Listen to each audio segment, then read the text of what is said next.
en respectant la procédure crédible et des critères objectifs de désignation, et nous avons demandé au président de la République qu'il n'y ait pas interférence des acteurs politiques, de responsables des institutions dans la désignation des animateurs de la CENI. Et si, par hasard, ceux-là ils vont s'aventurer, nous allons les dénoncer et nous allons considérer ça comme une corruption. Quand on fait une corruption, on doit traduire ce genre de classes politiques qui vont nous influencer dans la désignation de nos membres. Qu'on nous laisse tranquille, parce que quand la classe politique désigne les leurs, nous n'intervenons pas. Et quand nous désignons les nôtres, on doit laisser le temps. Et c'est pourquoi nous avons échangé autour de cela pour dire nous avons tout intérêt à faire vite, à aller vite, pour que les élections puissent avoir lieu dans le délai constitutionnel en 2023. Le bureau de la CENI vous a précédé et le président de la CENI a parlé du changement du bureau. Est-ce que c'est une urgence aujourd'hui que de changer les animateurs? C'est une urgence.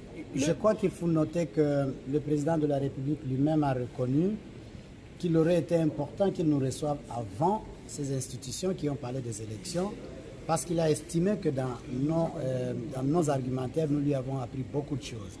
Effectivement, la question de la mise sur pied de la CENI est une question urgente, dans la mesure où il faut noter, et nous l'avons dit au président, que le processus électoral est en berne, qu'il faut une planification électorale, il faut une budgétisation électorale, il faut une institution technique qui accompagne les réformes électorales. Et ça donc, nous l'avons exprimé au président, il a reconnu qu'il y avait nécessité par rapport à cela.